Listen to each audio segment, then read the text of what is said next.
What's up? It's Biscuit Boo Horror Reviews, back with another video. This one gonna be a bit more interesting than the last one, which was probably one of the worst videos I've ever produced, and I apologize for it. Um, this video is 5 more movies I've used to ruin my mental health in 2020. Very simple outline, very simple premise, and we're just gonna dive right into it. So let's just get it going. Starting with the oldest film first. The first film I'm going to talk about is A Page of Madness from 1926. This is a Japanese silent drama horror film about a man who gets a job at a mental institution in order to free his wife who is imprisoned there. It's a very simple setup, but the film is kind of anything but simple. The version I saw didn't have any form of subtitles, and there weren't any intertitles in it from what I remember, so you kind of just have to infer what's going on from, at least based on my experience. The visuals in this film are extremely interesting and haunting. I think the fact that the film is so old adds to the kind of creepy nature of it. It's an extremely unsettling film that I can't really say much about other than it's unsettling. It is not a super pleasant film.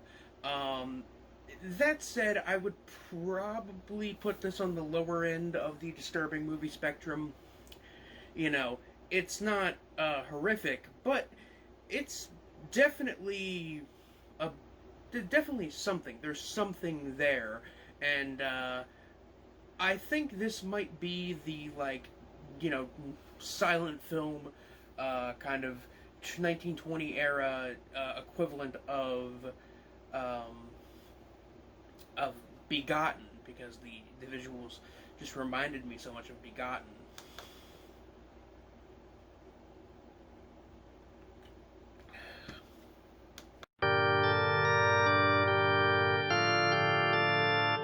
Next on the list is The Beast in Heat from 1977. This is a Naziploitation horror film from Italy, essentially about the Nazis having control over this specific town, and they have a secret weapon, which is a crazed beast man who just rapes women, and they throw women into the cage with him, and he basically just rapes them to death. It's very horrific and just gross and sleazy. It's definitely really over the top, though. So, as horrific as it is, it's also a film that you kind of like. If you look at it from the angle of like, well, this is ridiculous. They're throwing their babies up in the air and shooting them down like they were clay pigeons, and stuff like that in this movie. And you have the titular beast, ripping off a woman's labia and eating it. It's like, it's disgusting and without a doubt disturbing, but is it something you should take seriously, is what I'm saying. Like, should you take this film 100% seriously and assume that they weren't just trying to make something that would get a rise out of you? Because that's exactly what The Beast in Heat is. I'd never seen the film until Severn put it out on Blu-ray last year, and I finally got around to it this year after wanting to see it for a very long time. And let me tell you, it didn't live up to my expectations. I was expecting something a bit more, but simultaneously, it was a lot more, down and dirty than I expected it to be. I expected this to be a really extremely violent horror film, but it's more of a war film with some really sexually explicit scenes. The aforementioned labia eating scene is pretty graphic, and a lot of graphic nudity and sexual violence, and yeah, The Beast in Heat is not a fun one, but if you like 70s sleaze, this is definitely something that I think you should probably seek out.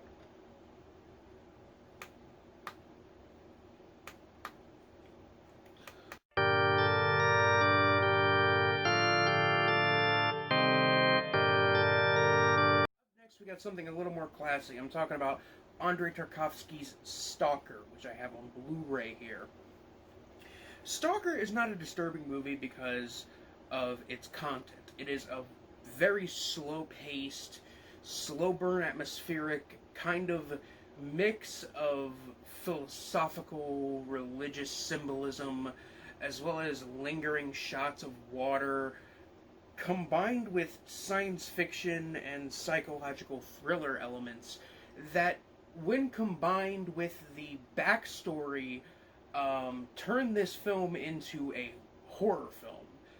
For those of you who don't know, Stalker is based on a novel called Roadside Picnic, a novel I've recently finished reading, which is a very good novel. I highly recommend it. Very good Soviet novel from the 70s. Stalker was made in the mid to late 70s, based on that novel. Well, inspired by that novel, more or less. And it is basically about a zone, a place that is guarded by the government that you cannot enter, very similar to Chernobyl, for example. And it is a place where apparently aliens once visited and they left behind some great technology. In the case of the film, it is a room that when you enter it, it will grant you any wish you want. In the case of the novel, it's a lot of different things, but the zone is guarded by anomalies and all kinds of other really weird kind of breaks in time and space. And it's the film of Stalker is extremely slow paced. It's like nearly 3 hours long. It is a very, very long movie. But goddamn, is that pacing good. I think it's extremely well paced, despite being slow. And the cinematography is amazing in this film. But as for the tragic backstory, this film was shot at abandoned power plants, and these abandoned power plants were like a few miles away from a paper mill, so that was still active. So they were basically shooting this film, like ankle to knee deep in chemical laced wood pulp and inhaling soot from the smokestacks of this fucking paper mill. It was Cancer City. Just about everybody who worked on this film, including Andrei Tarkovsky himself, got cancer and died. This film, if this film wouldn't have been made, Andrei Tarkovsky could probably even still be alive today. Looking at some of the beautiful scenery in this film, you think, oh my god, that's a really cool effect. How did they do that? Well, that's not an effect. That's a chemical swamp that they're filming in, that they've been filming in. You look at these beautiful shots and think to yourself, god damn, this one's beautiful. But then you remember that it costs all these lives. And that makes Stalker a really uncomfortable, unsettling, and disturbing watch. And I think that makes it veer heavily into the horror genre. Because when I first watched Stalker, I didn't know about the backstory. And then I learned about the backstory. And going back and rewatching key scenes, I was like, this feels like you're looking at something that shouldn't exist. This feels like, somebody is walking over your grave almost. It's not a fun feeling watching Stalker, but goddamn is Stalker a beautiful movie. Up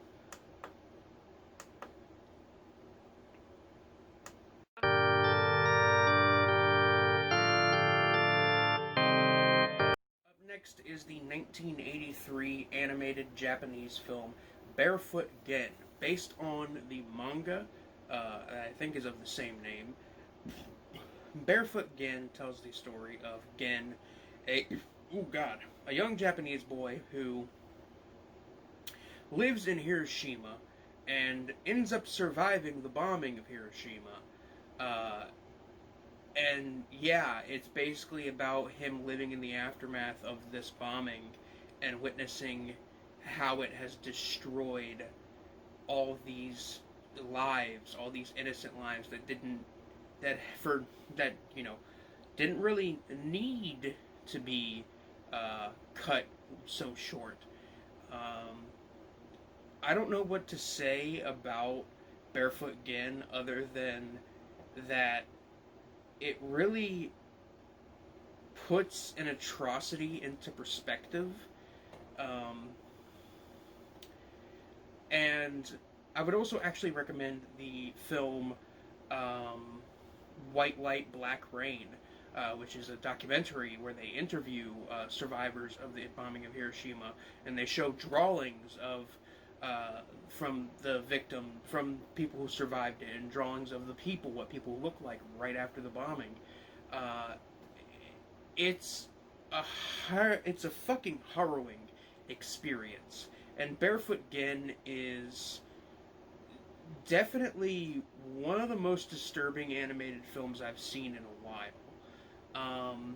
It's definitely up there with Watership Down and Plague Dogs and Feel a Day and When the Wind Blows. It's an extremely unfortunate film, and the manga it's based on is written by somebody. Was written by a guy who survived the bombings, the bombing of Hiroshima, which is, oh god, I don't. It's horrible. It's just fucking horrible. This isn't as fun as the last one I did. This isn't nearly. This is. Recording this is not as fun as it was recording the one with 10 movies. But, I guess that's what I fucking get for choosing these 5 movies specifically.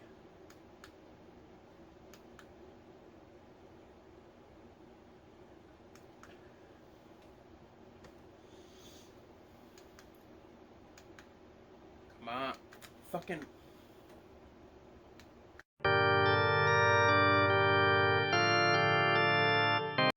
And the last movie I want to talk about is a 1996 documentary film titled Paradise Lost: Child Murders at Robin Hood Hills.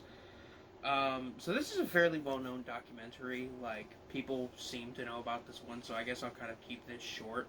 But I saw this documentary this year after only hearing about it in passing and not knowing much about the case. But essentially, the documentary follows the trial of the West Memphis Three, which are 3 young men who were in prison for almost 20 years. One of them was on death row for all of the entire time. And these 3 young men, these 3 guys, when they were teenagers, 16, 17 years old, they were arrested and put on trial for the murders of 3 young boys in a forest in town. The media sensationalized this as a ritualistic, cultist, satanic murder. The actual, you know, murderers they've never been brought to justice, which is tragic. But I think something that's just as tragic is when you watch this documentary and you see how quickly and how easily this town wanted answers. You see how badly this town wanted answers, to the point where they throw 3 young men with their whole lives ahead of them under the fucking bus because they wanted answers. Because they listened to Metallica. because they read Stephen King novels. Because one of them had a book by Aleister Crowley. It's extremely despicable what occurred with this trial. And the documentary itself is 2.5 hours long and is extremely rage-inducing and unpleasant. And it's rage-inducing because of the atrocity that was occurred and the very obvious fact that these kids had nothing to do with it. It's extremely obvious they had nothing to do with it. And it's extremely obvious they had no evidence against them, yet somehow the jury decided they were guilty. There are 3 documentaries of the Paradise Lost series. The most recent one released in 2011, which was about the time that the West Memphis 3 were officially let go. They were officially freed, which is really great. It's really great that they are finally fucking able to have their lives back. But at what cost?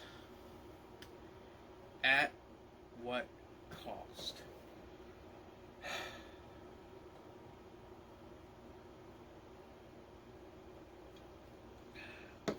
Anyway, guys, that's it for now. This is Biscuit Boo Horror Reviews, signing off. Peace.